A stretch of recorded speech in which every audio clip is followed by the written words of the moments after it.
Goedemiddag, Dennis Ruts, Cultuur TV. We zijn vanmiddag bij de oprichting van het platform Rotterdam in oprichting van de stichting Granny Bonnie. In het bijzijn van wethouder Armoede, Abigail Norville.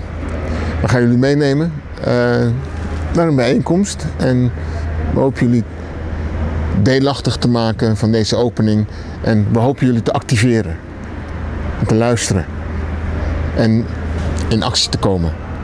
Want dat is wat ik vraag. Kom in actie, doe iets.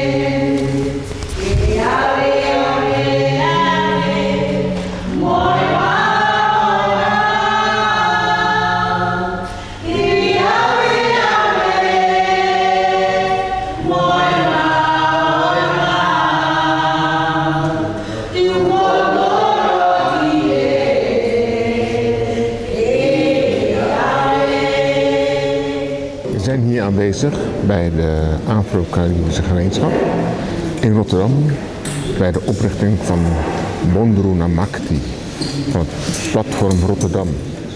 Goedemiddag nogmaals, aanwezige wethouders, welkom. Ik heb een kleine inleiding.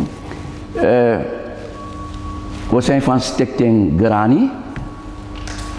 Stichting Spiritualiteit Levenbeschouwing voor de Caribische gemeenschap. Granny en Bonnie. De bedoeling, we hebben in Amsterdam ook zo'n platform. En die heet Bondru Namakti. Als je bent, dan heb je macht. En de bedoeling is voor gevraagde en ongevraagde advies. Want het is beter als je met elkaar samenwerkt. Dan kan één organisatie met de wethouders of met instelling van communiceren. En we zijn heel blij vandaag dat die hier aanwezig zijn om te zien dat we behoefte hebben dat de wethouders even langskomen om kennis te maken met het platform Rotterdam in oprichting. En ja, dat was het een beetje. En dank je ook wie je bent, zo direct presenteren. Is goed. Bedankt voor jullie aanwezigheid, heren. Dat was het. En dames. Goedemorgen broers en zusters, ik hoop dat jullie mij kunnen horen. Nou, deze presentatie is opgebouwd met z'n drieën. Denzel bedoel ik. Broeder Peter en mezelf, met goedkeuring uiteraard van de rest van het platform. En hierin willen we kort uitleggen onze visie en onze missie van waar we naartoe willen. Bij deze kennismakingsgesprek met de wethouder. Bondru Namakti, platform Afro-Caribisch gemeenschap in Rotterdam. Waarom een platform voor Bondru Namakti? Maatschappelijke initiatiefnemers ervaren een groeiende behoefte aan samenwerking. Ze zien dat de echte impact ontstaat wanneer krachten worden gebundeld en organisaties elkaar versterken. Bondru Namakti brengt deze krachten samen, zodat we gezamenlijk het verschil kunnen maken. Nou, het belang hiervan is natuurlijk alle gebeurtenissen binnen onze maatschappij, maar ook met de doelgroep. Onder andere heel veel van onze jongeren die afgeleiden, werkloosheid, sociaal-economische problematiek, justitie, sociaal psychiatrie, waar heel veel van onze jongeren lopen met depressie en andere klachten, veroorzaakt mede ook door onze transgenerationele trauma, maar ook door de situatie van nu in de politiek en etc. Next slide please. Nou, in de visie worden de volgende dingen verwerkt. Wij willen een gemeenschap waarin de nazaten van Afrikaanse diaspora hun krachten bundelen, elkaar versterken en samen sterker staan. Niet alleen in Rotterdam, maar ook internationaal, met speciale aandacht voor Suriname en Ghana. Er ontbreekt iets, de eilanden, de voormalige Antillen. Dat hoort er ook bij te staan onderin. Goed. De missie is het versterken van de Afro-Caribische gemeenschap door het ondersteunen en creëren van duurzame projecten, het erfgoed van onze voorouders te eren en zichtbaar te maken en internationale verbindingen te bouwen voor een sterk en verenigd netwerk. En daaronder hoort samenwerking met instanties zoals justitie, onderwijs, overheden lokaal en nationaal, maar ook jeugdzorg. Er is even kijken, 3 dagen, 4 dagen geleden, een van onze kinderen, zo noem ik dat, door de politieagent doodgeschoten. Het onderzoek wachten we nog af, maar er komt gaandeweg meer informatie naar buiten dat wat er gebeurd is in Capelle een ripple effect is van de toeslagenaffaire. Want ik heb het van goede bronnen begrepen dat de moeder in het systeem vastraakte met het toeslagenaffaire en dat ze heeft besloten om met haar andere kinderen naar Curaçao terug te keren. De jongen is in het jeugdzorg terechtgekomen en uiteindelijk is dit het gevolg dan van wat er gebeurd is afgelopen dagen in Capelle. Dus dat zijn de dingen waar we aandacht aan willen besteden, los van het onderwijs wat ik net schetste. Onze doelstellingen. De doelstellingen van het platform is projecten ontwikkelen, ondersteunen die duurzame ontwikkeling, welzijn, economische kansen bevorderen binnen de Afro-Caribische gemeenschap. Educatie op het gebied van kennis van onze geschiedenis, vergroten en cultuur en identiteit versterken, inclusief de impact van kolonisatie en slavernij. Wat hier ook bij hoort te zijn, is het hoekstuk van spiritualiteit. Want we kunnen heel veel willen, maar als spiritualiteit daar niet onderdeel van is, dan gaan we geen stappen maken. Dat is heel belangrijk in het gehele proces. Ontwikkelen van een multicultureel centrum voor activiteiten en ontmoetingen binnen de Afro-Caribische gemeenschap en verbinding met de lokale gemeenschap bevorderen. We hebben allerlei organisaties hier gehad, gehuisvest in Rotterdam en omgeving. Uiteindelijk hebben we op dit moment geen enkele plek waar we naartoe kunnen voor onze kinderen, voor onze ouderen, dat het van ons is. We zijn steeds afhankelijk van de gemeente, van oké, daar kun je naartoe en dan is het een tijdelijke iets en dan moeten we weer verder. Dus dat willen we doorbreken. We willen een eigen plek waar we multifunctionele dingen kunnen organiseren voor onszelf, de wijk, maar ook voornamelijk voor de dingen wat net opgenoemd zijn in de doelstellingen. Even kijken hoor. Het opzetten van een mediaplatform ter promotie en ontwikkeling en ondersteuning van onze projecten en activiteiten. Dat is ook belangrijk binnen dat proces. Internationale verbindingen leggen met gelijkgestemde gemeenschappen om een sterk en verenigd netwerk te bouwen. Dat zijn de doelstellingen. Even kijken. Ja, die samenwerkingsverbanden, is hier een kleine schets van gemaakt. Aan de ene kant zien we de gemeente met beleid en financiering, want zonder financiering kan je zoveel wensen hebben, maar zonder geld gaat het niet worden. Die zelforganisatiemechanismen, initiatieven en draagvlak daarin. interculturele organisaties, onder andere uitwisselingen en netwerken, maar ook voornamelijk de scholen, de educatie en jongerenbetrokkenheid. Bonuna Machti wil hele korte lijnen naar het onderwijs toe, naar scholen, ook naar kerken toe. Hoe wij daar de nood binnen de gemeenschap bespreekbaar kunnen maken, maar oplossingsgericht denken en ook handelen binnen dat proces. Dat is een van de eikpunten van Bonuna Machti. Next one please.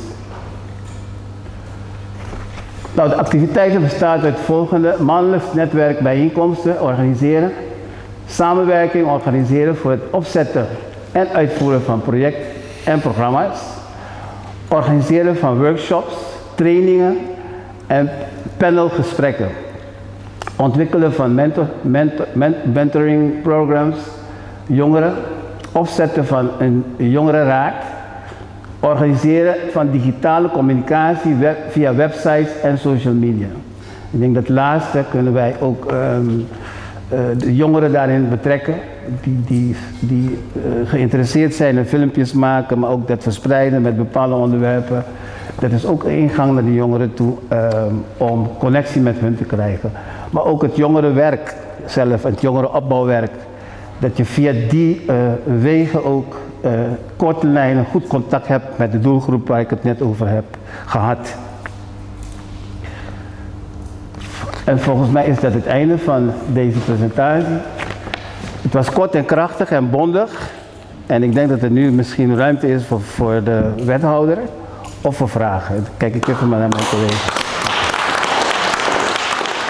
Mijn naam is Abigail Norville en ik mag mezelf vanaf februari dit jaar wethouder armoedebestrijding, schuldhulpverlening, toeslagenschandaal en taal noemen. Ben ik goed te verstaan zo voor iedereen? Goed zo.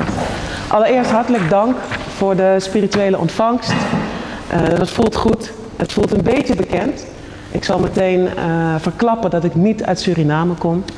Maar mijn kinderen hebben wel Surinaamse roots. Mijn vader is Dogla, zoals we dat zeggen. Ja, iedereen knikt. Dat is fijn. Dat mensen snappen wat ik bedoel. En mijn huidige vriend heeft Surinaamse roots. Ik heb het zelf niet. Weten mensen waar ik vandaan kom?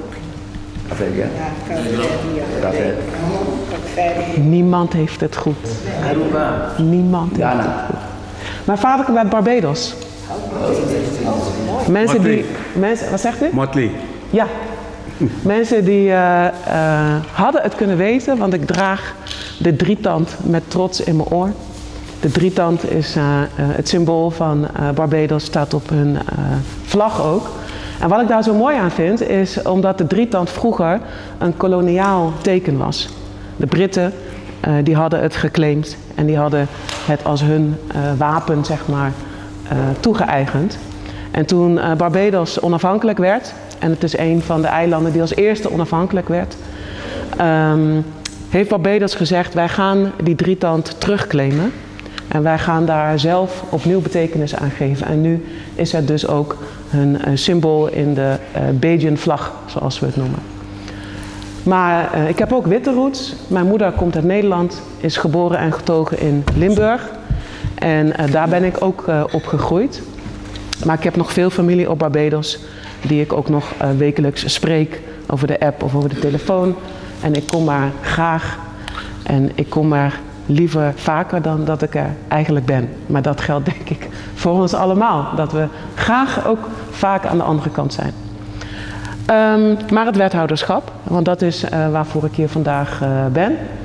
Ik ben het pas sinds februari, omdat voor mij wethouders zijn gestopt.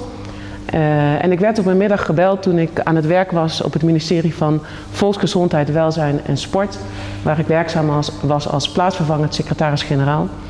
Werd ik gebeld door iemand die niet van de partij was van DENK, maar die wel banden daarmee had en die vroeg: ik ben gebeld door DENK. En ze vroegen of jij misschien interesse zou hebben om wethouder te worden. Wethouder armoedebestrijding, schuldhulpverlening, toeslagenschandaal en taal. En ik merkte aan mezelf dat ik niet meteen nee zei. Want ik werd wel eens gebeld voor functies. Zo gaat dat dan als je eenmaal ergens bent, word je wel eens gebeld. Zou je niet dit willen, zou je niet dat willen? En ik heb altijd nee gezegd, omdat ik het prima naar mijn zin had en ik geen haast had. Maar voor deze functie dacht ik, nou, dat klinkt eigenlijk best wel interessant. Dus ben ik gaan praten met de mensen van Denk en voelde ik me daar thuis. En ook ik was wel kritisch, dat weet Mounir. Mounir is er ook. Mounir is mijn politiek assistent, adviseur. Af en toe assistent.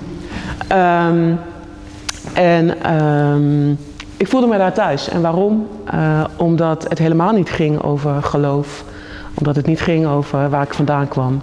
Maar het ging over wat wil je betekenen voor de stad. En hoe wil je dat doen. En eigenlijk was dat de eerste omgeving waar ik kwam waar het niet over mijn afkomst ging. Want in heel veel Nederlandse contexten is het vaak gegaan over waar kom je vandaan en kun je wel je met de eilanden bemoeien, want je komt daar toch vandaan. Want ik had bij het ministerie een verantwoordelijkheid ook voor de zorg en jeugdzorg op Bonaire, Sint-Eustatius en Saba. En dan denkt iedereen dat je daar vandaan komt. Want vaak gaat het zo bij ons dat als wij ons bezighouden met zwart gerelateerde onderwerpen, dan kennen we iedereen. En wij zijn ook niet neutraal. Dat wordt dan vaak gezegd. En bij Denk was dat voor het eerst niet het geval. Ik heb goede gesprek gehad met Fawzi Akbar, mijn collega-wethouder van Denk in het college. Ik was namelijk voor hem gewaarschuwd. Kijk uit, Abigail. Het is iemand die jou geen ruimte gaat geven. En toen dacht ik, ja, Fawzi moet wel even weten dat ik ruimte neem. Dus als hij dat vervelend vindt, moet hij mij niet vragen.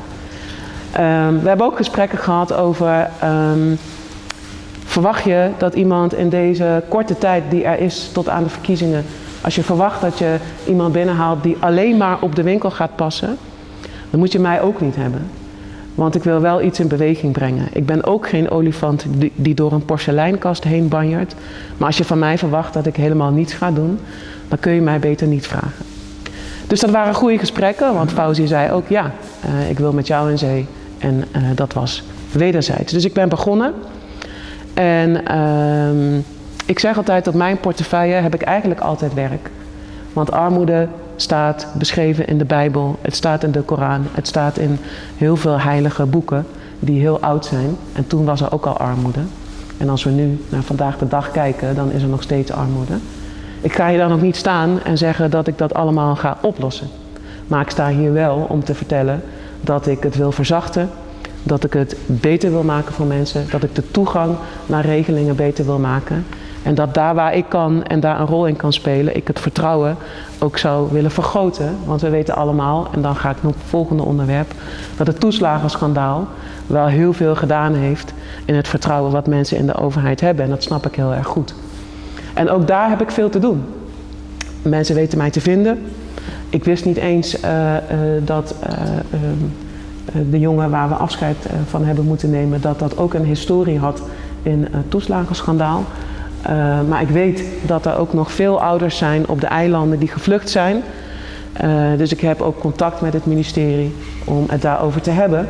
Omdat ik vermoed dat veel mensen ook uit Rotterdam kwamen. Omdat Rotterdam nou eenmaal de stad is waar de meeste gedupeerden van toeslagenouders en gedupeerden zijn. Ik ben daar nog lang niet klaar mee met het werk als het gaat om het toeslagenschandaal. Den Haag geeft aan klaar te willen zijn en geeft ook aan om te sluiten. Hè? Dus we zijn klaar en het geld moet dan ook op zijn. Ik heb een brief klaar liggen naar Den Haag om aan te geven dat Rotterdam nog lang niet klaar is. En dat ik verwacht dat Den Haag daar ook begrip voor heeft. Want we weten allemaal, zoals we hier zijn vandaag, het werd ook al in een van de andere speeches verteld, dat het trauma een lange doorwerking heeft. Net als dat een erfenis die je krijgt in positieve zin een lange doorwerking kan hebben, heeft een erfenis in negatieve zin ook een lange doorwerking. Ik heb het bij mijn eigen vader gezien, ik zie het nog steeds. Mijn vader, wat ik zei, komt uit Barbados, is in de jaren 60 van Barbados naar Engeland gegaan. Uit noodzaak, hij is de oudste van het gezin en dacht, als ik het leger inga, dan kan ik mezelf ontwikkelen en ik krijg ook betaald. Dus dan kan ik afdragen aan mijn familie. Maar als je als jonge zwarte man in begin jaren 60 de overstap maakt van Barbados naar Engeland, dan is het eerste wat tegen mijn vader gezegd werd, we don't like blacks over here. Dus dat heeft met mijn vader heel veel gedaan. En hij was daardoor, in de tijd dat hij mij en mijn zus moest opvoeden, een hele bittere man. En hij is slim, mijn beide ouders leven nog. Hij is slim, maar werd nooit op zijn slimheid bekeken. Werd nooit gezien als iemand die wat kon, maar moest vooral klein gehouden te worden. Dus ik heb van dichtbij gezien wat het betekent als je mensen behandelt alsof ze minderwaardig zijn. Of dat ze iets niet kunnen. En weggezet worden als mindere burgers, om het zo te zeggen. En dat heeft wel een diepe motivatie bij mij aangeboord om me in te zetten voor inclusie en diversiteit. En waarom heb ik dan gekozen om de overstap te maken naar de politiek? Want het was voor mij nogal wat. Ik ben 25 jaar ambtenaar geweest. Ik mocht mij 6 jaar topambtenaar noemen op het ministerie. En dan ga je de politiek in en sta je aan die andere kant. Maar in mij boorde er toch ook iets aan dat ik een antwoord wilde geven op de stromingen die we ook zien in de maatschappij. Ik heb op het ministerie van Volksgezondheid voor PVV-ministers gewerkt. En dat was voor mij wel ook een trigger om te denken, ik word nu gevraagd hiervoor om van betekenis te zijn in mijn eigen stad. Om een tegengeluid te bieden aan wat we noemen een rechtsgeluid. En ook omdat ik denk dat ik werelden aan elkaar kan verbinden. Ik heb jullie verteld over de geschiedenis van mijn vader. En we weten allemaal dat als je helemaal teruggaat naar zijn geschiedenis, mijn roots misschien ook wel in Ghana liggen. Wie weet. Of in Congo of ergens daar. Maar de geschiedenis van mijn moederskant is dat mijn opa actief is geweest in het verzet. In de Tweede Wereldoorlog. Beide zaken stromen door mij heen. Dus dan moet je daar ook iets mee doen. Ja. Dus dat is waarom ik ervoor gekozen heb om actief te worden voor DENK. Ben ik dan het met alles eens wat DENK doet? Nee, ik ga niet zeggen waarover ik het niet eens ben, overigens. Maar bij elke politieke partij heb je onderwerpen waarvan je denkt, of mensen waarvan je denkt, nou, kan het een beetje meer, kan het een beetje minder, of kan het een beetje dat. Maar in het algemeen kan ik mij verenigen met waar DENK voor staat. En dat is dan ook waarom ik gekozen heb om mij hier aan te verbinden. Ander aspect wat ik ook interessant vind bij DENK is dat DENK een politieke partij is die lang genoeg bestaat om de ergste kinderziektes uitgelopen te hebben. En uiteraard hebben ook wij af en toe bestuurlijke dingetjes die opgelost moeten worden. Maar het bestaat nog kort genoeg om wel nog vernieuwend te zijn en open te staan voor nieuwe ideeën en ook open te staan voor groei. En dat is ook waarom ik het heel fijn vind om hier vandaag te zijn. Omdat DENK ook mag groeien met andere bevolkingsgroepen dan alleen de Turkse en de Marokkaanse bevolkingsgroepen. Want dat is van oorsprong waar de mensen die het opgericht hebben vandaan komen. En dan zie je dat daar natuurlijk ook veel mensen naartoe trekken die daar ook vandaan komen. Maar ik hoop dat we het voor elkaar kunnen krijgen, in ieder geval in Rotterdam, om DENK daarin wat groter te maken. Ik zit, zoals veel mensen het zien, in een wat rechts college. Want we zitten in een college met Leefbaar Rotterdam, met de VVD, met D66. Help me even op weg, wie nog meer? D66 en DENK. Ja. En ik vind dat we het in ieder geval stukken beter doen dan in Den Haag. Waar het niet gelukt is om met een wat rechtse partij te werken. Waar ik overigens begrip voor heb dat dat niet gelukt is. Maar ik zie dat het in Rotterdam wel lukt. En dat komt denk ik doordat we elkaar best wel in het college de waarheid kunnen zeggen. In duidelijke taal. Maar dat we elkaar daarna ook altijd wel weer de hand geven. Van goed, we gaan met elkaar verder. En ik zie dat er wel een goede checks and balances is. Dus als Leefbaar iets wil dat te veel naar rechts is, dan trekken wij ze terug. Als wij iets willen dat misschien te veel naar links is, dan trekken zij ons terug. En zo kom je toch weer ergens uit in het midden. Zoals we het als burgers eigenlijk altijd doen in ons leven. Maar in de politiek blijkt dat af en toe toch een stuk lastiger te zijn. Maar ik zie dat we dat in Rotterdam goed doen. Het zou mij veel waard zijn om in eenzelfde constructie door te gaan in Rotterdam. Ik zou ook graag door willen gaan in Rotterdam. Dat kan alleen als veel mensen het bolletje achter mijn naam in maart rood gaan kleuren in de stemhokjes. Maar waar ik mij nog het meeste zorgen om maak, is dat we überhaupt gaan stemmen in Rotterdam. Dus nog niet eens zozeer op mij of op mijn collega of wie dan ook, maar dat we überhaupt naar die stembus gaan. Want de opkomst was gewoon de afgelopen keer, 4 jaar geleden, ontzettend laag. Ik denk dat we zo rond de 30% zaten. En ik hoop dat we daar en dat u daar ook verandering in zou willen brengen. Dus of je nou stemt op mij, stem, daar gaat het wat mij betreft om. Ik kan nog veel meer zeggen, maar misschien zijn er ook vragen. Ik weet niet of het daarin voorzien is, in een vragenrondje. Ik heb één korte opmerking of een vraag. Ja. Jouw vader is die van de Windrush Generation. Als je het zo bekijkt wel, maar hij is niet gebleven in Engeland. Dus hij heeft al die commotie daaromheen heeft hij niet meegekregen. Nee, ik vraag het omdat ik heb ook familie in Engeland, Amerika. Dus ik heb familieleden die de Windrush concept meegemaakt hebben. Ja. Onder de omstandigheden wat je net omschrijft. Ja. Dus bij mij komt het wel even heel helder op de netvlies. Ja. Nou, het is wel mooi dat u dat noemt, want ik heb niet verteld, ik heb 2 kinderen, 2 zoons van 17 en 21. Het schiet op. Eentje is uit huis. En een van de jongens die kwam een keertje naar beneden en was aan het luisteren naar Britse hiphop, Britse zwarte hiphop. En daar was een jonge jongen en die rapte over de Windrush Generation. En ook over mensen die dat hebben meegemaakt. En daar kwam ook de naam Winston in voor. Mijn vader heet Winston. Dus mijn zoon kwam naar beneden rennen en hij zei, hoe kent hij mijn opa? En toen kon ik hem uitleggen, er zijn heel veel opa's, in Engeland met name, die hetzelfde hebben meegemaakt. Maar in Nederland zijn er maar heel weinig mensen uit Barbados. Ik weet ooit dat ik in het Wereldmuseum was, jaren geleden. En toen hadden ze daar een overzicht gemaakt van hoeveel mensen er ergens anders vandaan kwamen. En toen stond er Barbados 2. En toen keek ik later in het bevolkingsregistersysteem, want ik werkte toen als ambtenaar.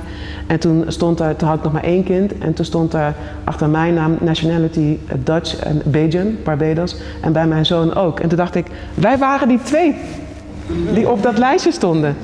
Dus toen waren het er 2, misschien nu wat meer. En ik ontmoet tegenwoordig wel ook wat meer mensen die een vader of een opa of een oma hadden die uit Barbados vandaan kwamen. Ja. Interesting. Ja, zeker. En het mooie is, mijn zoon heeft er nog een spreekbeurt over gehouden, over de Windrush Generation. Mooi. Ik denk, nou, dat vond ik wel mooi. Ja. Nog meer vragen? Hebben jullie vragen? Sorry. Nee, tegen aanwezig. Nu is de kans, hè? Vragen. Meneer achterin. Ja, u zegt dat u vanaf februari wethouder bent. U zit er al een tijd. In uw werk, hoeveel heeft u te maken gehad met Surinaamse organisaties of Antilliaanse organisaties? En wat is uw kijk op het werkveld? Ik heb er eigenlijk bijna geen contact mee gehad tot nu toe. Dit is de eerste keer dat ik bij een organisatie als deze ben. Ja. Waar ik wel veel mee te maken heb gehad zijn meer mensen uit Kaapverdië. En dat heeft weer te maken met het toeslagenschandaal. Omdat er daar veel ouders zijn met deze herkomst die gedupeerd zijn. Dus in die hoek wel, maar nog minder in de Surinaams-Caribische gemeenschap. Dus ik ben blij dat ik er vandaag ben. En ik was bij Kitty Kotti. Dat vond ik ook een hele mooie bijeenkomst. En ik heb soms momenten waarop ik denk, ja, waarom ben ik hier? Niet zozeer omdat ik het niet interessant vind, maar het gaat niet om mij. Het gaat om Kitty Kotti, het gaat om hele andere dingen. En toen later hoorde ik via mensen op Sint Maarten dat ze me gezien hadden. En toen dacht ik, het gaat verder soms dan dat we denken. Ja. Maar als u suggesties heeft, dan hoor ik ze graag. Maar ik heb dus ook geen dingen meegekregen van bepaalde groepen om rekening mee te houden. En dat kan nu nog steeds. Ja. Oké, dankjewel. Ja, vraag over hoe is de samenwerking tussen wethouder jullie dus en de organisaties en jongeren of überhaupt mensen die te maken hebben gehad met de toeslagaffaire. Wat zijn de wegen, wat zijn de stappen?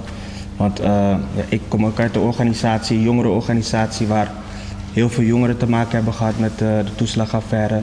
We weten niet waar we naartoe moeten, dus zodoende die vraag. Ja, goede vraag. En wij praten in Rotterdam over het toeslagenschandaal. Niet over affaire. Zelfs met de motie van Denk is dat afgedwongen om het structureel te hebben over schandaal. Omdat een affaire iets in zich heeft van 2 kanten en dat was het niet. Ik hoor deze opmerking vaker, terwijl er ontzettend veel organisaties zijn die zich bezighouden met herstel, emotioneel herstel en met weer het opbouwen van je leven. Ik weet niet precies hoe deze mensen elkaar vinden, maar ze vinden elkaar. Je kunt altijd mij een mail sturen. Mijn mail staat op de website van de gemeente Rotterdam. Een ombudsman hebben we ook, die heeft ook heel veel contacten. En wij hebben binnen de gemeente organisaties aan ons gebonden die zich bezighouden met herstel, ook voor jongeren. En er zijn ook jongerenorganisaties die zich hiermee bezighouden.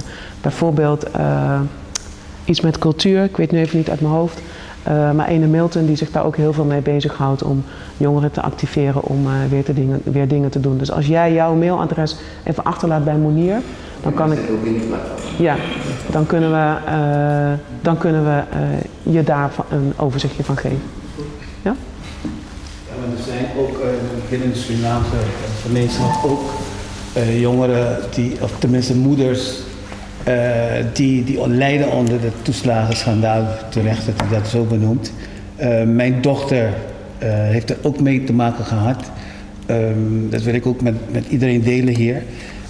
Het geluk erbij dat mijn dochter heeft gehad is dat de familie zeg maar, als vangnet heeft gefungeerd in de schuldenlast. Om haar te ontstressen, om het zo te zeggen. Niet iedereen heeft dat binnen hun netwerk, maar het heeft toch bij haar zeg maar, iets gedaan met haar vertrouwen. Tuurlijk. Snap je? Ja. Ze woont in Alphen aan de Rijn, maakt niet uit. Maar er zijn veel meer. Er zijn veel meer mensen die daaronder letterlijk lijden. En het wordt in Den Haag, zover wij weten, want we hebben ook gesprekken op een ander niveau met Binnenlandse Zaken over de herstelbetalingen, maar dat is een andere zaak. Maar je merkt dat het niet zo leeft vaak binnen andere politieke partijen. Ja. Terwijl de naweeën ervan, is wat ik net vertelde in de presentatie, dat ook onderdeel is van het falen van de bestuurlijke structuur. Ja. En ook de jeugdzorg. Het rommelt aan alle kanten bij jeugdzorg. Ja, dat heeft ook daar weer invloed op die ouders en anderen ook. Ja. Uithuisplaatsingen, terecht of onterecht. Ja. Weet je, vaak is het een gezin waar ze naartoe worden gestuurd, waar je denkt van ja, daar heb ik ook mijn vraagtekens bij. En die frustratie die bouwt alleen maar op binnen ons gemeenschap. En we weten het vaak niet in welke hoek we het moeten zoeken. En vandaar dat we zeggen van we willen op een andere manier het platform inzetten. Korte lijnen naar al die instituten wat ik heb opgenoemd. Ja. Ook de kerken benaderen. Los van als je nou katholiek bent of christen of wat dan ook de moskees erbij. Van wat is de vraag? Wat is de vraag van de jongeren? Korte lijnen. Dat we dat zeg maar als platform gaan. Ja. Nee, heel goed. Heel goed. Ja. Ik ben bezig in Rotterdam om te onderzoeken of een ouderenpanel en een jongerenpanel zou kunnen werken als het gaat om het toeslagenschandaal. Maar ook dat ligt gevoelig. Ik kan namelijk niet zeggen als wethouder, ik wil dat er een panel komt en het gaat er op deze manier uitzien. Want dat zou niet werken. Want wat u zegt klopt, hè, het vertrouwen is al ernstig geschaad. Dus wat ik nu aan het doen ben is, ik zou het graag willen, maar hoe zou het er wat u betreft uit moeten zien? Dat duurt dan allemaal langer dan dat je denkt, hè, want mensen hebben die ruimte nodig. Maar ik denk wel dat we uiteindelijk in Rotterdam kunnen komen tot een ouderen- en een jongerenpanel die mij kan voorzien van informatie die ik weer kan gebruiken om mijn werk te doen. En ik vind het ook belangrijk om van tevoren goed te bespreken hoe ziet zo'n panel er dan uit. Want als ik er met het panel uit ben, dan moet ik met dit idee naar het college. Dan kan het idee er anders uit gaan zien. Dan is het mijn verantwoordelijkheid om dat wel terug te koppelen aan zo'n panel. Van dit is wel de route die het loopt. En dan kunnen veranderingen komen. Dan moet ik naar de raad. Ja, als ik bij het college ben geweest, moet ik nog naar de raad. Dus het zijn procedures. Dus het kan zijn dat datgene wat ik met het panel afgesproken heb, toch net anders wordt. Omdat er organen zijn die er ook iets van moeten weten. Ik heb gemerkt dat mensen echt wel kunnen hebben als je uitlegt hoe dingen werken. Maar mensen kunnen het niet hebben als je het niet uitlegt. Je koppelt ook niet terug. En over 3 maanden komt er ineens iets uit. En mensen denken, ja, maar ik heb er 3 maanden geleden iets heel anders in gestopt. Ik heb gemerkt dat mensen het echt wel kunnen hebben als je goed uitlegt hoe het komt waardoor bepaalde dingen lopen zoals ze lopen. En wat ik ook nog belangrijk vind om te zeggen, even weer terug naar die toeslagenschandaal en hoe het gelopen is. Ik noem dat overal, ik wil het ook hier noemen. Erkenning en herstel begint ook met het benoemen van dingen hoe ze zijn. En ik vind het echt heel ernstig dat er in het rapport van de parlementaire enquête, als het gaat over het toeslagenschandaal, gesproken wordt over institutionele vooringenomenheid. Het gaat over discriminatie. Maar waarom wordt het institutionele vooringenomenheid genoemd? Dat zijn twee verzonnen woorden om het echte probleem niet te benoemen. Ik wil daar kort op reageren. Waarom dat gebeurt? Ja, ik weet waarom het gebeurt. Is omdat er niet met ons gesproken wordt, maar er wordt over ons gesproken. Nee, dat ben ik nog niet met u eens. Het is een wit perspectief waarmee er gekeken wordt. Maar die praten over ons en niet met ons. Want die wit supremacistische denken en handelen, dat zit helemaal in het DNA. En ik wil mezelf niet zeg maar op een platform zetten. Ik kom zelf uit de sociaal psychiatrie. Een paar mei, dat ken je wel. Ik heb binnen een paar mei gesleuteld met medestanders om cultureel diversiteit, wat zo'n pakket aan beleid was binnen de organisatie, handen en voeten te geven. Weet je, maar het is ook een risico die je neemt. En ik weet het ook als je een arbeidsovereenkomst hebt. Mensen denken, ja, zal ik dat doen? Ik heb een hypotheek, ik heb studerende kinderen, ik wil niet met mijn vaste dienst spelen. Al die dingen gaan spelen met collega's. Ook als je bij de gemeente werkt of bij jeugdzorg of noem maar op, of bij de politie of noem maar op, in instituten. Die dingen spelen ook binnen een mens. En op een gegeven moment, wat je ziet, is dat je medestanders echt moet gaan zoeken om iets door te drukken van wat belangrijk is voor het collectief. Daarop aanhaken is dus wat mij betreft de vraag: hoe groot schat u de beleidsruimte in voor een initiatief als het platform waarop we vandaag voor bij elkaar zijn? Ik denk dat er best wel ruimte voor is. Ja hoor. Ja, er zijn. Ja.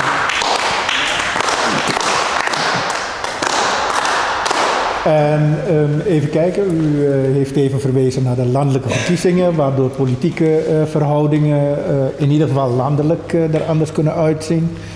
Hoe zou dat kunnen uitpakken voor Rotterdam? Ik dacht altijd dat landelijk en gemeentelijk, uiteraard beïnvloeden ze elkaar, maar dat geen rechtstreekse gevolgen had. Heeft het ook niet. Oh, oké. Nee. Het heeft geen rechtstreekse gevolgen. Daarom zijn er echt twee aparte verkiezingsmomenten. Dus het beïnvloedt uw slagvaardigheid niet, om het zo maar. Nee, het zou zelf zo zijn. Stel, het was geklapt destijds, want er was gedoe met bestuur Denk Landelijk. Ja. Stel, Denk Landelijk zou ermee ophouden, dan heb je altijd nog Denk Lokaal. Dus maar ik vind het wel heel handig dat we wel een lijntje hebben naar Den Haag. Dus als er gestemd wordt over moties die voor mij belangrijk zijn, dan kan ik Stefan van Baarle appen. Jullie moeten wel voor die motie stemmen in Den Haag. Weet je, dus je hebt een lijntje, dus dat is handig. En als we het hebben over financiële speelruimte om dergelijke initiatieven... Dat is echt... Wat bedoelt u precies daarmee? Nou, het is een initiatief dat van de grond komt. Ja. En we hebben daar denk ik wel financiële ondersteuning vanuit de overheid bij nodig. En ik vroeg me af, wat is de speelruimte op dat? Ja. Meneer we hebben portefeuille armoede. Oh, dankjewel. We hebben portefeuille armoedebestrijding en toeslag en daar past dit initiatief niet bij. Maar wel bij een andere denkwethouder samenleven, dat is Fauzi Akbar. En daar zouden zulke initiatieven wel naar voren kunnen komen. Om dat te bespreken aan tafel. Dus je kan met mij een afspraak maken en dan ga je echt naar het stadhuis toe voor een...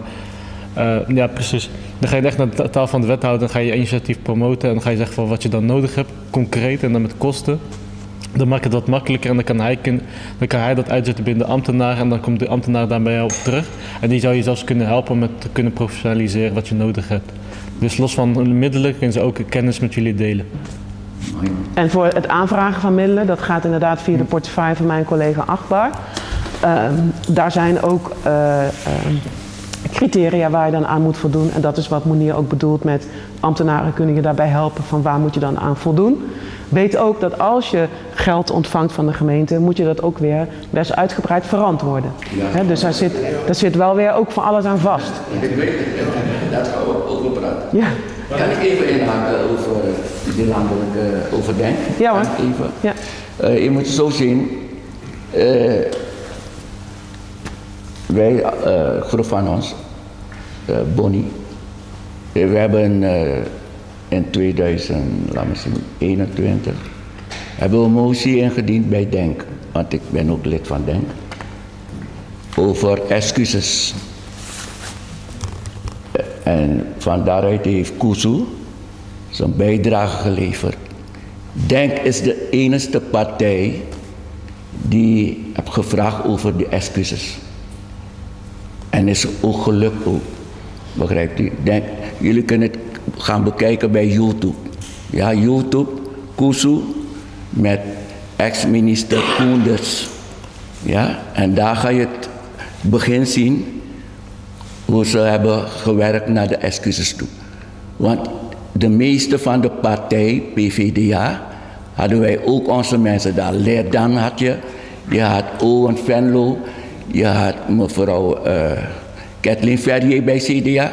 Begrijp, geen van die mensen hebben geholpen dat er excuses moesten komen. DENK is de enige partij, begrijpt u, die hebben gewerkt samen met ons over de excuses. Daarom, jullie kunnen gaan bekijken bij YouTube. En ik wil er kort aan toevoegen, binnen die commissie die toen bij elkaar was, alle partijen wat mijn broeder net opnoemde waren aanwezig. Je kan het uiteraard nog een keer op YouTube gaan bekijken.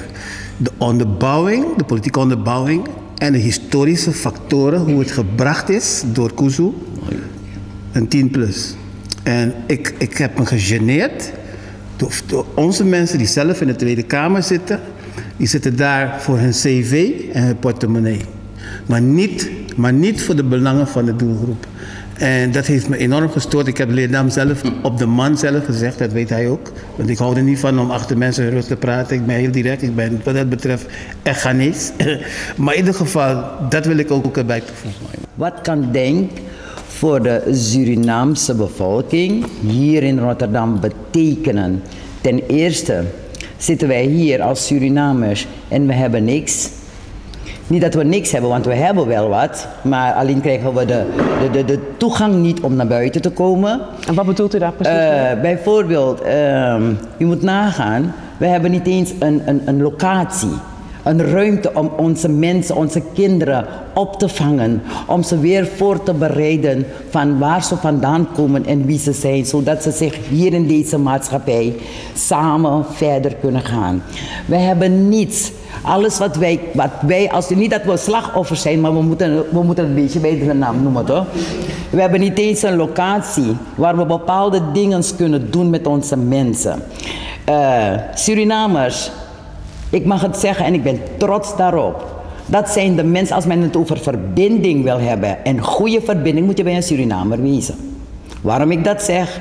We hebben geleefd met allerlei etniciteiten in Suriname, dus dat kunnen wij. Waarom moeten onze mensen steeds afhankelijk zijn van anderen?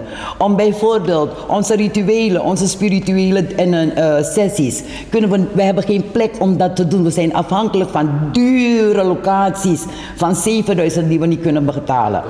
Men vraagt van waarom Surinamers dit, Surinamers dat. Ik heb nog één laatste antwoord.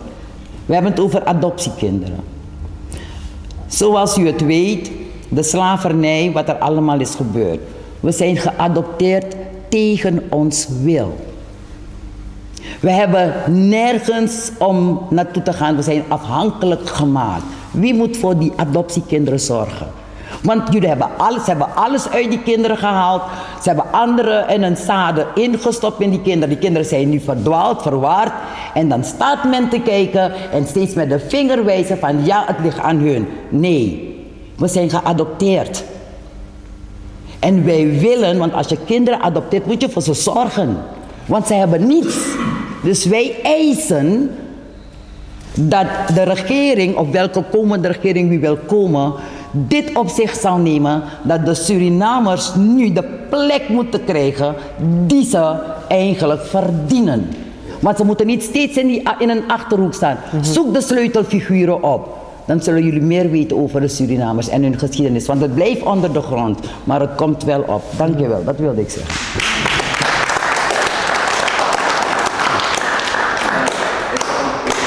Als wij wachten, gaan we niets krijgen. We zitten hier als een platform. Ja, zonder bundeling kunnen we weinig betekenen. Ja, wij moeten het zelf gaan doen en dwingen. Ja, dat is het wat ik wil zeggen. Oké? Ben ik eens met u. Maar het moet ergens vandaan. Nee, maar daarom zitten jullie hier toch? Ja, toch? Kijk, wat interessant is om het te koppelen aan uw laatste betoog. Om het te koppelen aan wat komt er na de komma. Ja. Want wat er na de komma is gekomen, is best wel mager. Ja, klopt. Dus als u een haakje zoekt om dat aanhangig te maken met Den Haag, dan is het, wat is er na die komma gekomen? Ja. Want dat is echt een Haagse iets. Heel mooi. En Denk kan daar vragen over stellen. Hè? Dat kan dan landelijk. Maar dat kan ik niet lokaal voor elkaar krijgen. Ik probeer ook een politicus te zijn die eerlijk zegt, dit kan ik wel, dat kan ik niet. Over die ruimte gesproken, dat zijn ook zaken die u mee zou kunnen nemen in die subsidieaanvraag. Of die zaken die u voor elkaar wilt krijgen. Maar weet ook dat ik elke week door minstens 4 mensen gevraagd word, wethouder, heeft u ruimte voor mij? Er zijn heel veel organisaties en mensen die ruimte zoeken.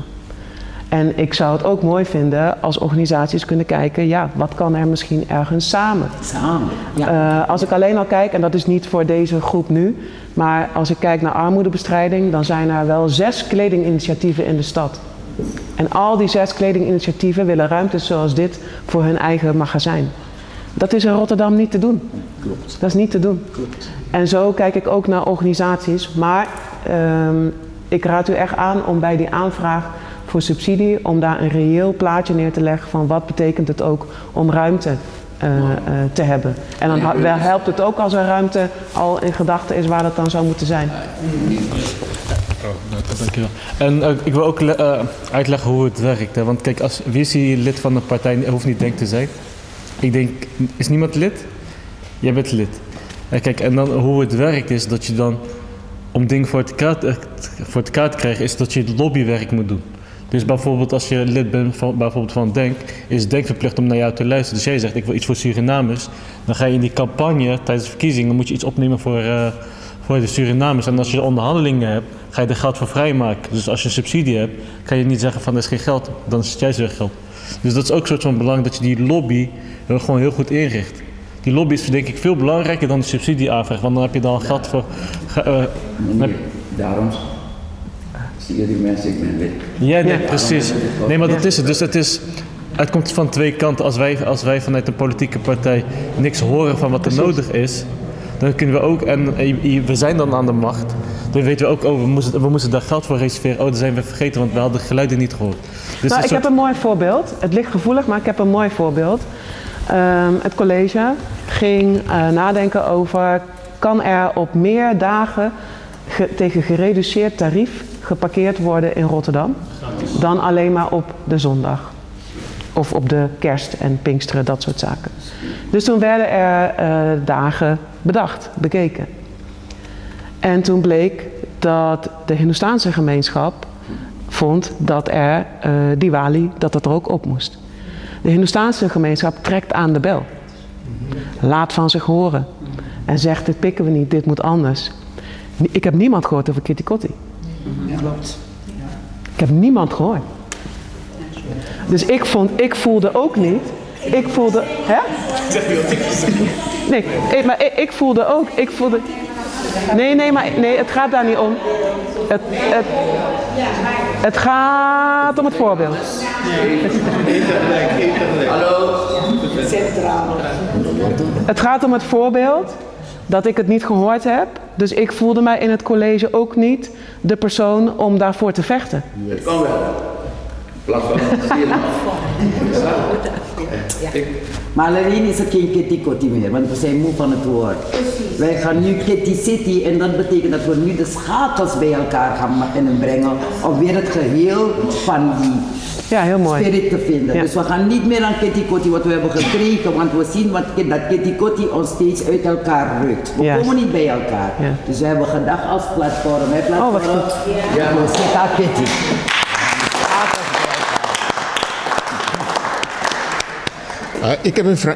Ik heb een vraag met betrekking tot de locatie.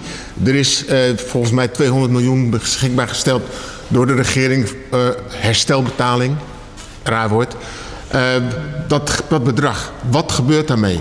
Hoe wordt dat verdeeld? Wie gaat daarover? Ja. Wie kan daar aanspraak op maken? Hoe kun je daar aanspraak op maken? Want ik hoor mensen zeggen, ja, we moeten locaties hebben. Maar dat zou best iets voor na de komma kunnen zijn, precies. 200 miljoen is een hoop geld, daar kun je een paar gebouwen van neerzetten. Het Slavernijmuseum zit daaronder, dat weet ik in ieder geval met zekerheid. Maar ik weet dat bij Binnenlandse Zaken dat het daar belegd is. Ik kan ook wel namen geven, maar bij Binnenlandse Zaken is het belegd wat er gebeurt met het geld voor na de komma. En wie daarover gaat of wie daar aanspraak op kan maken? Dat was toen de staatssecretaris bij Binnenlandse Zaken, maar er zijn ook al wisselingen geweest en ik ben even weg. Dus ik weet het niet meer precies, maar ik weet wel dat het bij Binnenlandse Zaken zit.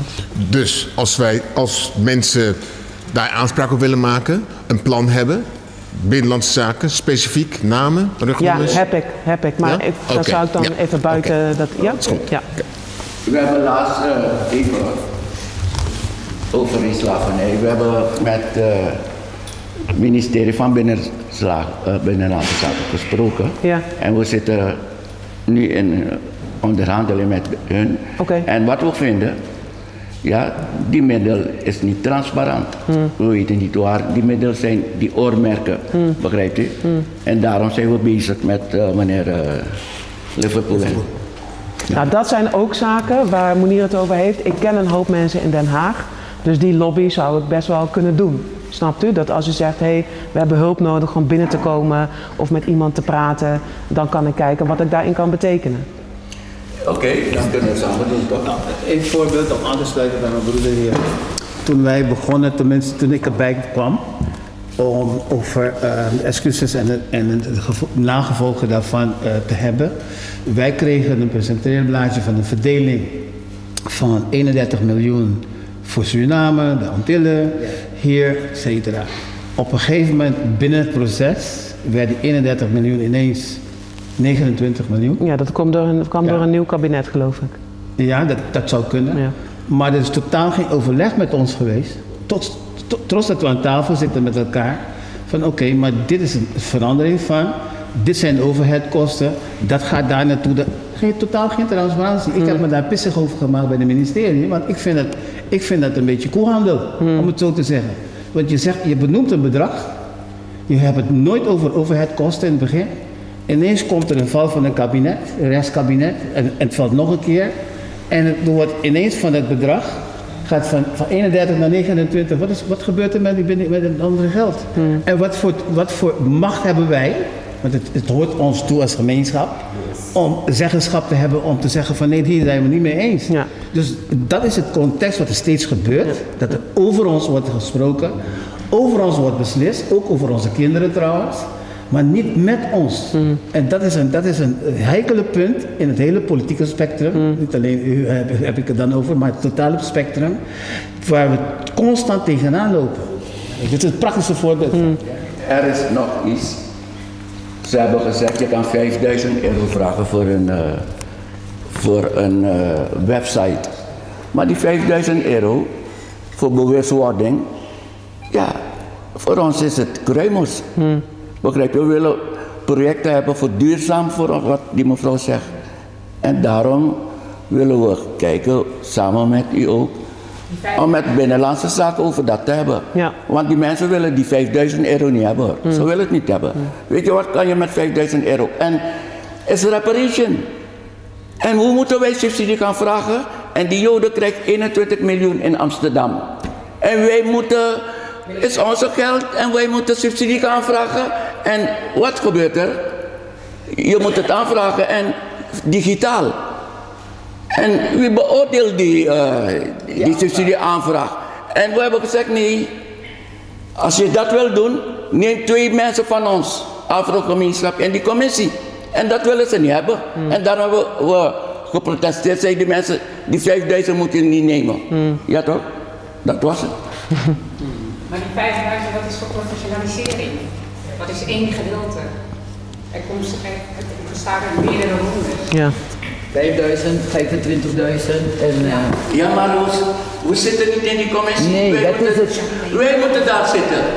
Niet. Maar dat is wat anders dan. Dat is dan weer een andere vraag, zeg maar, wat u dan heeft. Van, we willen in die commissie, maar die 5000, dat staat daar, zeg maar... Nee, is ook van het geld, hoor, mevrouw. Ik weet het. Ja, u weet het, maar leg je uit. Wij zitten nog steeds in onderhandeling met het ministerie onder leiding van Doorzon en die andere mevrouw daar. En weet je wat het pijn is? Een Hindoestaanse mevrouw, ja, die gaat over die middelen. Wat gebeurt er met ons? En ze gaan morgen naar Suriname. Een delegatie gaat naar Suriname. We hebben een brief afgestuurd naar de president. Zeg, luister, als ze komen, ze moeten al dat 66 miljoen aan Suriname geven voor duurzame projecten. Ik denk dat het heel goed is hoor, dat u dat doet. Want, nee, we doen het al jaren, mevrouw. Nee, dat is hartstikke goed. Over de lobby bijvoorbeeld. Ik denk dat als u daar hulp bij nodig heeft, misschien kunt u daar iets in betekenen. Of meneer, die meneer. Dan denk ik, als u niet verder komt, wat ik nu zo hoor, hè. Want nee, we zitten daar samen met hem toe. Ja, maar schijnbaar komt u niet verder. Dus dan moet nee, we zitten in onderhandeling, samen met meneer Simpson. Nou ja, misschien kunt u het nog breder trekken. Dat is heel belangrijk. Amsterdam zit ook bij. Er is ook een platform daar. Maar weet je wat het is? Maar laten we het... Zorg dat we gaan samenwerken, dan komen we verder. Ja. Zeker, en met samenwerken... natuurlijk niet veel. En wat ik ook als je het gezamenlijk doet, dan is het gezamenlijk een grote bedrag en dan kan je iets bereiken. Ja, dat zitten we hier vandaag. Al die hobbels, in mijn mening, die zijn expres. Want eigenlijk die naar de kom, dat willen ze natuurlijk, wil natuurlijk niet verdelen. Maar wij moeten zorgen dat we verder komen en dat moeten we gezamenlijk doen. Ja, bepaalde woorden, want mevrouw had het ook over die van de commissie voor ingenomenheid staat in plaats van dat er discriminatie staat. Dat is een bewuste keuze. Voor ingenomenheid, dat mag volgens de wet. Discriminatie niet. Dus wij moeten zorgen dat ons samen. En weet je wat ik ook wel gezaak vind, is dat... Deze meneer wilde al heel lang iets vragen, ja.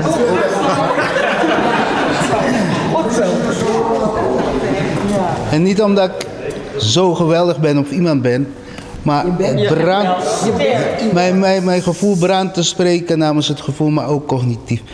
We hebben plekken gehad hier in Rotterdam. Surinamers, we hebben plekken gehad. We moeten ook onze hand in eigen boezem steken. We hebben plekken gehad. We hebben het ook zomaar uit handen gegeven zonder dat we het wisten. Omdat we alleen maar feesten. Wanneer er serieuze gesprekken gevoerd werden en waar we onze jongeren moesten bereiken, dan waren het alleen maar 50-plussers die daar aanwezig waren. Laten we eerlijk zijn. Ik kijk naar meneer...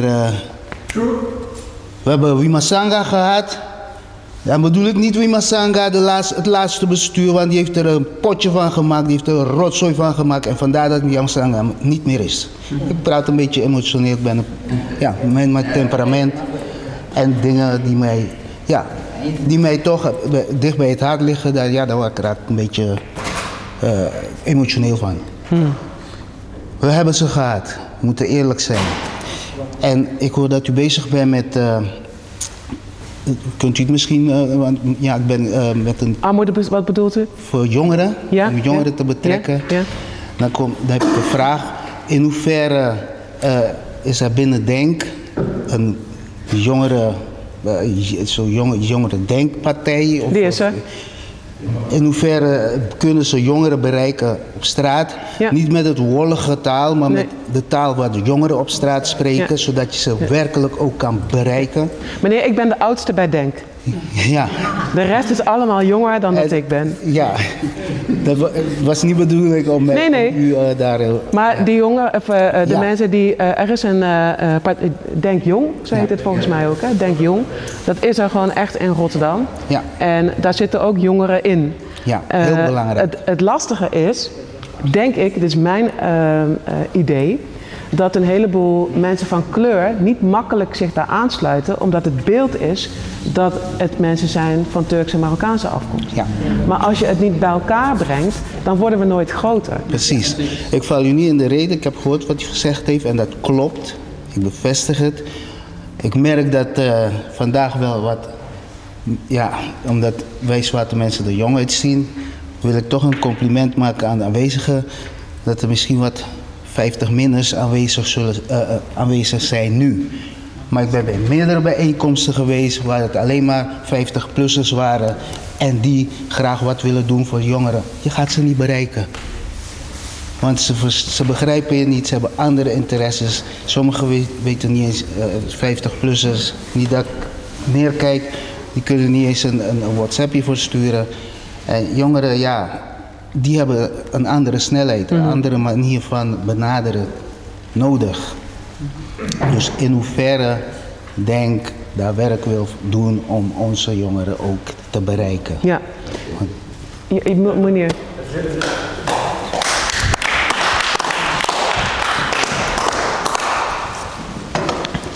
Ik probeer heel actief te zijn binnen de donkere gemeenschap, mag ik dat zo zeggen? Ja. En dan Afrikaans.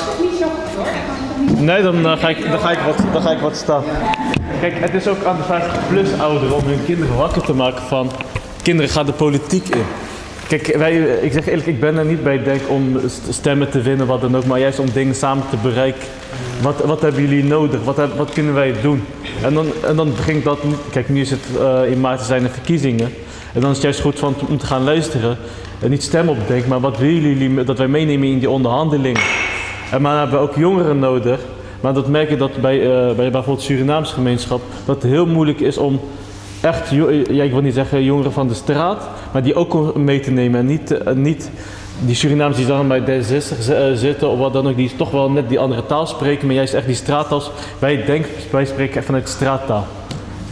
Wat gebeurt op de straat, probeer te vertalen richting het beleid. Even een vraag. Ja, tuurlijk.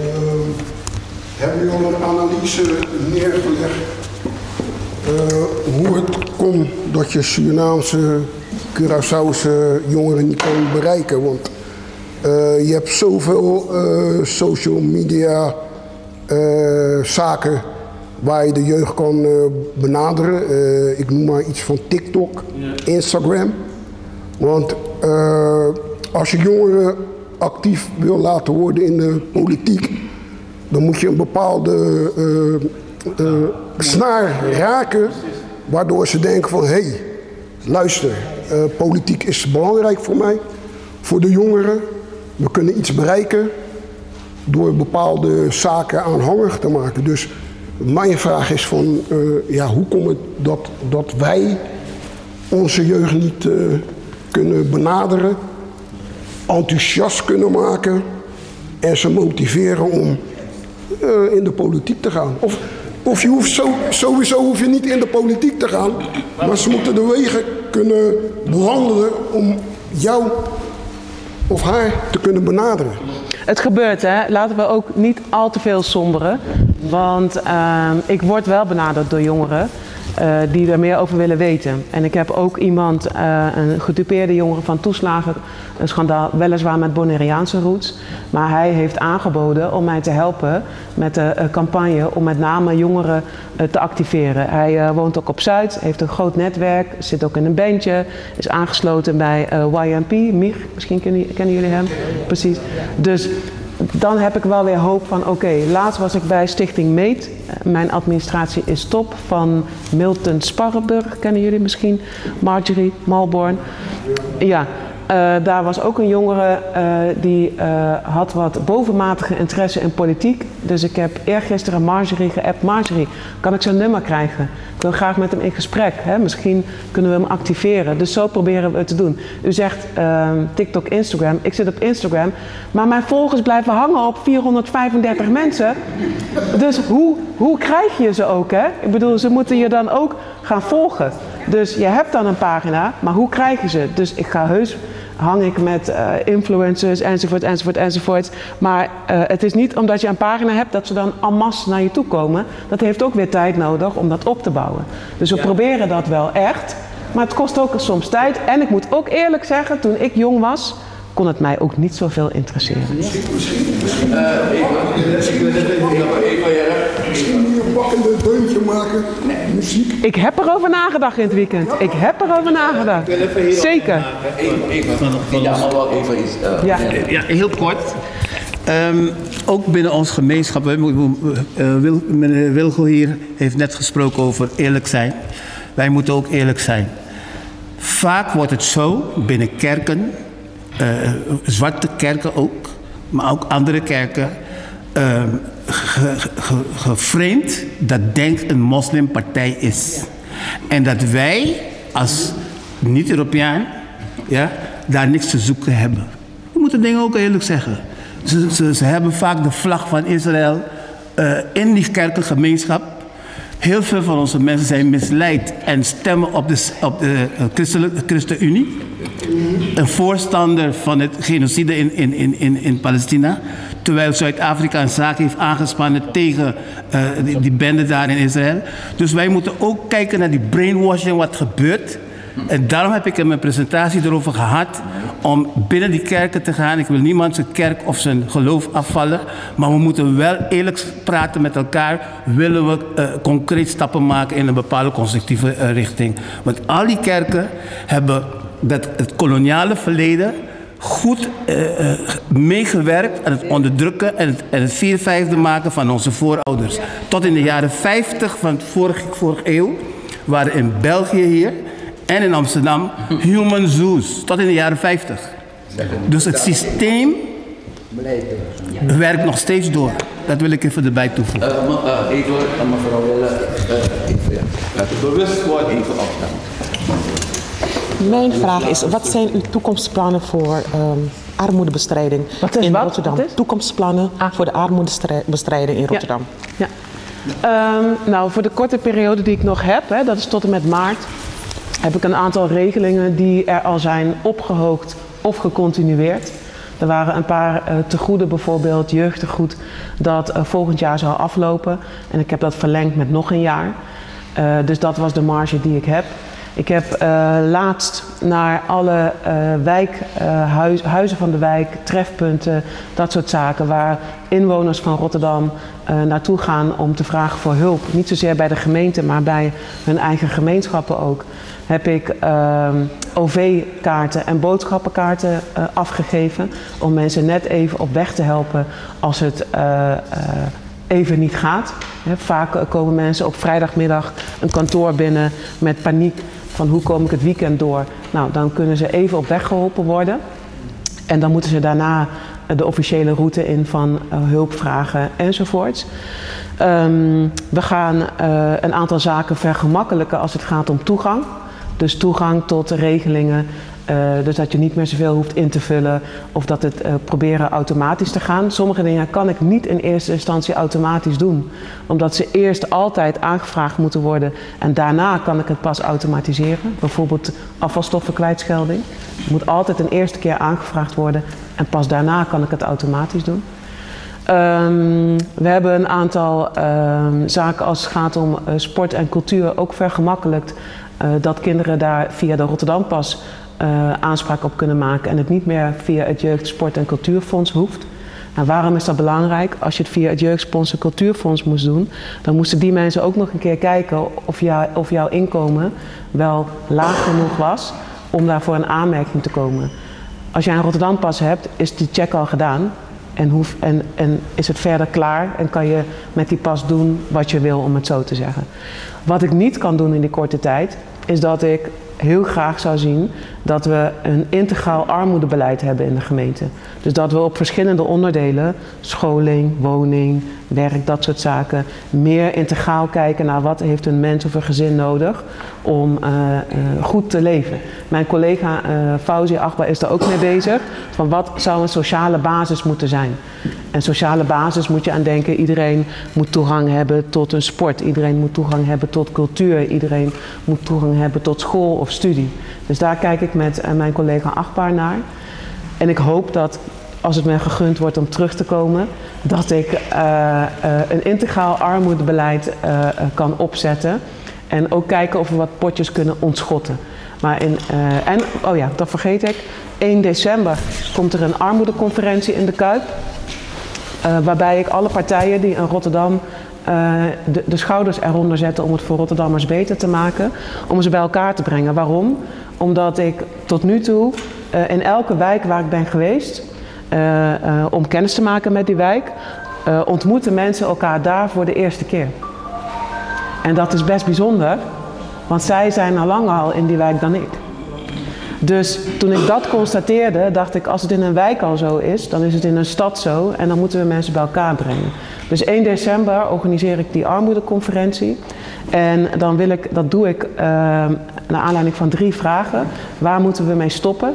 Waar moeten we mee beginnen? En waar moeten we mee doorgaan?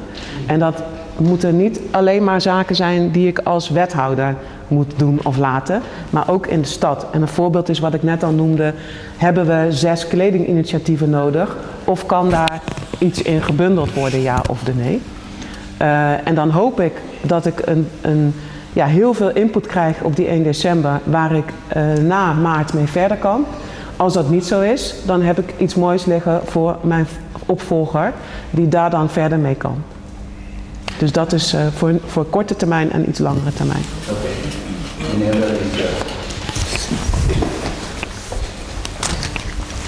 ik moet ook wel een beetje gaan afronden zo hoor. Afronden. Ja. Ja, mijn naam is Julius Colli. Ik ben verbonden aan Stichting Against Violence van mevrouw Romana Opmeer. En zij timmert al geruime tijd aan de weg met jongeren. Heeft heel veel gedaan, heeft er sporen ook verdiend. Is ook op de hoogte van Kwaku en wat er laatst ook gezegd is. Tijdens een samenkomst als deze proef je altijd informatie, irritatie, frustratie. Ik zie, denk, een politieke partij die zijn hand uitstrekt. Dat is het signaal die ik meeneem. En dat motiveert ook om mijn stem te geven. Mooi man. Want dat betekent dat ik een stem heb in de politiek. Dat is wat ik zie. En dat is wat ik hoor. Dat het niet zozeer gaat om een religieuze groep, maar een groep die verder reikt dan religie. En dat spreekt me aan.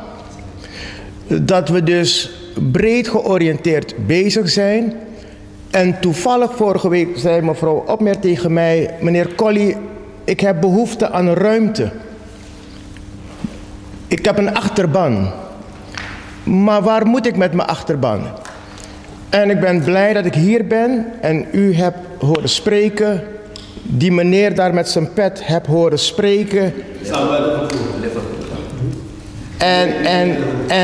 En die zegt, ik heb veel gezien, ik heb veel ervaren, maar het is ergens niet gelukt. Ik heb naar die meneer geluisterd. Dan herken ik mezelf qua emotie, herken ik bij die meneer daar, want dan stijgt het. Emotie mag. Ik heb naar die meneer geluisterd. En mevrouw Opmeer zegt, die meneer, daar gaan we ons op richten. Kortom, ik ben blij met deze middag, blij met uw zijn aan deze plaats en dat geeft hoop. Ja.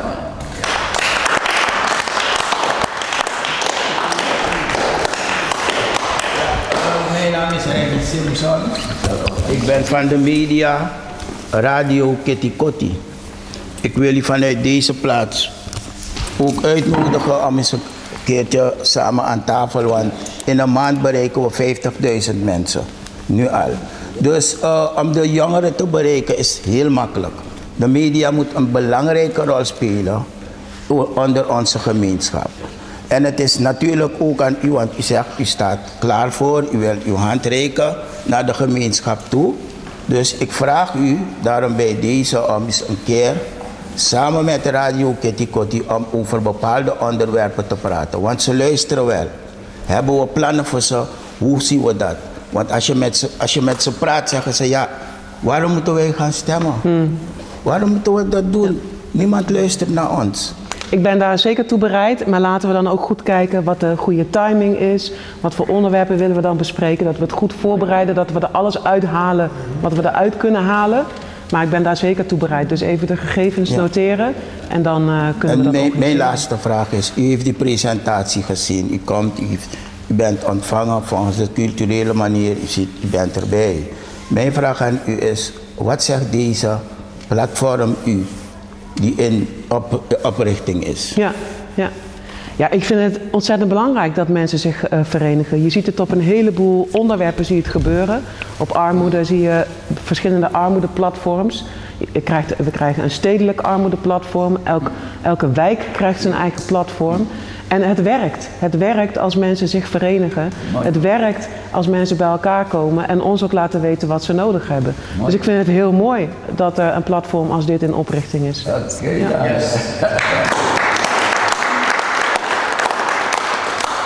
Ja? Nog één laatste. Ik moet om 3 uur ergens zijn. Ja.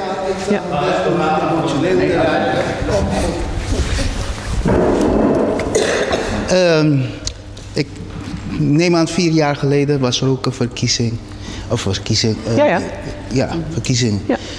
33% van Rotterdam was niet gaan stemmen. Nee, 33% heeft gestemd. 33%. Dus bijna 70 niet. Dat is toch een derde van Rotterdam. Wat zegt u? Als ik het goed weet, een derde van Rotterdam is niet gaan stemmen. En daar zit heel veel jeugd tussen. 2/3 heeft niet gestemd. Ja. Oké, dank jullie wel. Dus het is nog erger eigenlijk. Het is nog erger.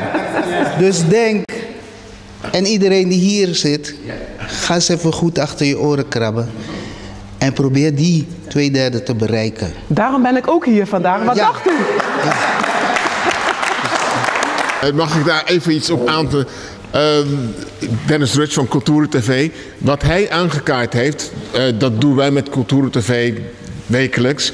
Wij proberen mensen te motiveren. We proberen mensen naar de stembus te krijgen. We proberen mensen met elkaar in contact te brengen. Onderwerpen bespreekbaar te maken hier en in Suriname. En zodat mensen zich bewust worden van wat ze kunnen. Wat hun mogelijkheden zijn.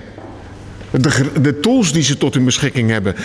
En de mensen die ze om zich heen hebben. Want die zijn er. Want ik heb het gevoel dat mensen zich niet realiseren met hoeveel mensen we zijn. Ja. Hoeveel Surinamers er wel niet zijn.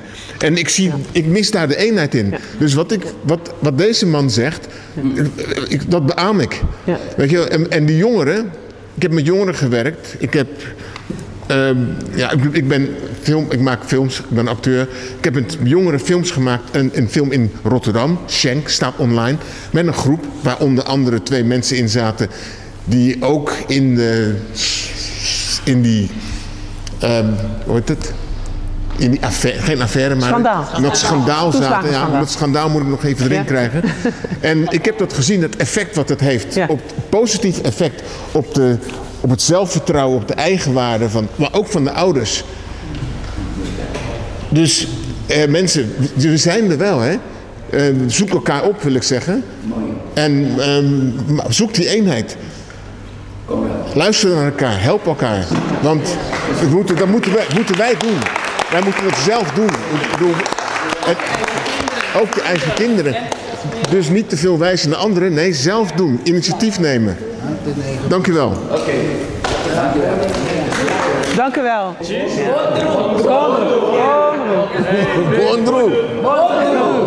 Goedemiddag. Dennis Rutsch, Cultura TV. Heel fijn dat je hier bent. Ik heb echt genoten van de bijeenkomst, van de dingen die ik gehoord heb. Dankjewel. Je hebt het al een beetje gezegd, hè? Maar één ding wat ik me afvraag, er is een stappenplan, neem ik aan. Voor wat? Voor armoedebestrijding. Oh, zo, ja. Nou, stappenplan zou ik het niet willen noemen, want iedere situatie is echt anders. Maar ja, we hebben wel een visie en een plan en een heel beleidsplan waarin acties beschreven staan die we doen. En de stappen, ja. Kun je in het kort uitleggen wat het plan is, wat het inhoudt?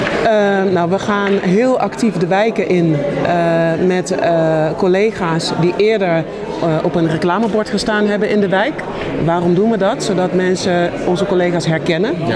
En dat er iets meer vertrouwen komt om open te zijn over je problemen. Want dat is een van de zaken waar we echt tegenaan lopen. Mensen vinden het niet altijd gemakkelijk om open te zijn over het feit dat ze bijvoorbeeld geldzorgen hebben. Maar wij proberen dat dus te doen door bekende gezichten in de wijk te laten rondgaan. En die benaderen mensen actief. Hè, van hey, ik ben van de gemeente, zou u eens willen praten over bijvoorbeeld geldzorgen. En dan nemen we ze ook meteen mee naar een plek waar we dingen voor ze kunnen organiseren.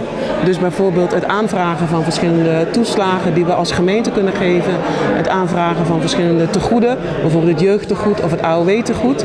En dat is hoe we mensen proberen te bereiken om ervoor te zorgen dat ze het net even iets beter krijgen in hun leven. Ja, en dat is voor ouderen? Nee, ook voor jongeren. Ook voor jongeren. En niet voor jongeren, want wat ik namelijk...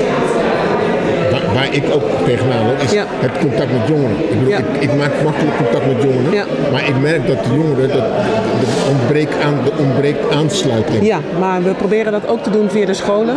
Dus we hebben afspraken met het Albeda College, met het Zatkin, met de hogescholen in Holland en Hogeschool Rotterdam en ook met de Erasmus Universiteit. En ik ben op dit moment aan het bekijken hoe wij voor de scholen bijvoorbeeld een depot kunnen maken, waar studenten een beroep op kunnen doen als ze klem komen te zitten met kosten voor boeken of kosten voor studie of kosten voor leermiddelen, zodat mensen daar een beroep op kunnen doen. Dat wordt nu uitgewerkt, maar dat gaat er wel komen. Oké, en als die informatie er is, hoe kunnen ze die bereiken? Ja, die zal altijd op de website van de gemeente staan of met een linkje om door te verwijzen naar de scholen waar het over gaat. En de scholen zelf, daar kunnen de mensen ook de informatie vinden. En elke school heeft ook functionarissen die zich bezighouden met studenten die het wat moeilijker hebben in het leven. En waar je terecht kan om je zorgen te delen. En als je het culturele spectrum neemt, jongeren die bezig zijn met hun creativiteit, is er een mogelijkheid, want je had het net over sport, maar zit daar cultuur bij, zitten daar muzieklessen bij? Ja, voor de echt jeugdigen wel, hè, dus tot 18, want voor mij als gemeente is het best wel moeilijk om voor boven de 18 iets te doen. Ja. Ik ben gehouden aan bepaalde regels en wetgeving, maar tot 18 zijn er best wel wat tegoeden waar je gebruik van kunt maken. Het jeugdtegoed is er bijvoorbeeld, dat hebben we laatst opgehoopt, dat is een jaarlijks bedrag. We hebben ook we hebben nu nog het Jeugd- en Cultuurfonds, maar dat gaat overgedragen worden naar de Rotterdampas. En daar mag je mee sporten en daar mag je ook een muziekles mee volgen. En daar staat dus een tegoed op je Rotterdampas straks. En daarmee kun je gewoon betalen. Dus het bedrag staat er al op. En niemand hoeft dan ook te zien of je het wel of niet kan betalen. Heel goed, dankjewel. Ja? Dankjewel. Graag gedaan. Nou, ik wens je heel veel succes. Ik hoop op een herverkiezing voor je. Ik hoop het ook, maar dat ligt aan de mensen of ze op me stemmen, ja of nee. Gaan mensen motiveren te gaan stemmen? Dat zou ik heel erg waarderen. Ik heb wel eens vaker met mensen gesprekken die zeggen, ik ga niet stemmen, want het helpt niet. Nee. En dan vraag ik ze of ze weten wat er met hun stem gebeurt als ze niet gaan stemmen. En dat weten ze niet. Nee. Dus dan leg ik uit, de stem gaat naar de grootste partij. Klopt. Ook al heb je niks met die partij, je geeft je stem aan die partij waar je niks mee hebt. Ja. En soms ontstaat er een discussie en dan zeg ik, je moet het even opzoeken. Ja. Staatsinrichting, moet je even opzoeken. Maar ik snap het wel, hè. Als je kijkt naar hoe het in de politiek gaat landelijk, dan snap ik dat mensen daar iets van vinden en op afhaken. Dus ik vind het ook mijn verantwoordelijkheid om het goed te doen. En om het te doen zodat mensen ook kunnen zien wat ik doe, mij daarop kunnen bevragen. En dat ik ook eerlijk antwoord geef als ik iets wel of niet kan doen. Dus ja, ik snap dat mensen het vertrouwen en het geloof erin zijn verloren. verloren. En als politici hebben we ook een belangrijke verantwoordelijkheid om het toch proberen weer op te bouwen. Nou, en wij doen met je mee. Graag, wij doen heel graag met je mee, want wij willen mensen naar de stembus. Juist. Dankjewel. Jij ook bedankt. Goedemiddag, Dennis Rits, Cultura TV. We zijn aan het einde gekomen van deze uitzending. Ik hoop dat jullie ervan genoten hebben. Ik hoop dat jullie hebben begrepen wat hier heeft plaatsgevonden. En nogmaals wil ik jullie vragen actie te ondernemen. Doe iets. Kom bij elkaar. Help elkaar. Zoek elkaar op. Ga stemmen. Dennis Rits, Cultura TV. En als je nog geen lid bent, abonneer je dan. Steun Cultura TV. Via Insta, YouTube, TikTok. Like en subscribe. En volg Cultura TV. En als je een verhaal hebt dat je wilt delen, bel ons dan. Of stuur een mailtje naar cultura.tv of cultura.com. Zo makkelijk. Wij komen graag bij je langs voor een goed gesprek. Dankjewel.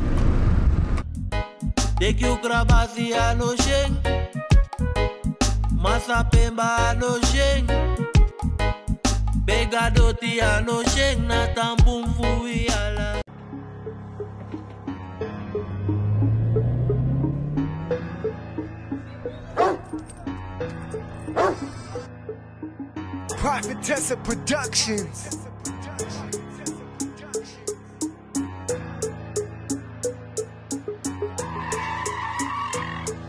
I don't know you, what the fuck you won't say to me. I'm telling you, don't play with me. You'll get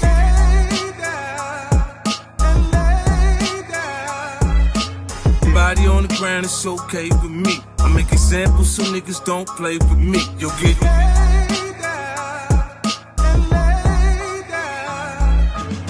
I make the bed rock like I'm on a yacht. Shit, citation, think quick, lick my cockpit. Times money, check my tourbillon movement. I'm rich, bitch. I say move, you get the move.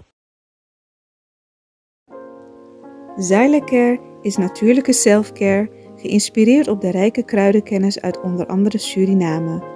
Voor vrouwen die willen herstellen, ontspannen en in balans komen in elke fase van het vrouw zijn. Of je nu net bent bevallen, je cyclus wilt ondersteunen of gewoon goed voor jezelf wilt zorgen. Zylecare is er voor jou. Onze pure kokosolie is perfect voor de tere babyhuid en de verzorging van moeders. Onze theesoorten en vaginale stoomkruiden brengen rust, reiniging en herstel.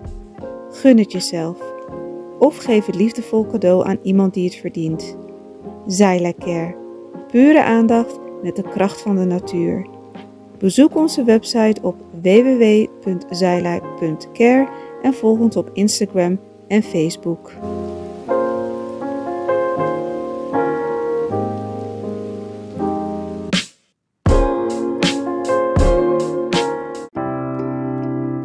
Zorgen moet je doen, niet maken.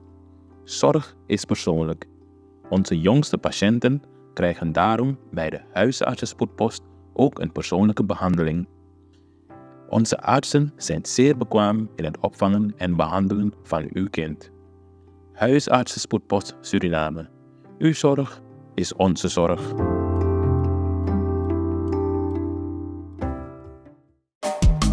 Vaderland, Suriname is mijn vaderland. Yeah. Vaderland, Suriname is mijn vaderland. Suriname is een heilig land, maar we doen wat we onheilig staan.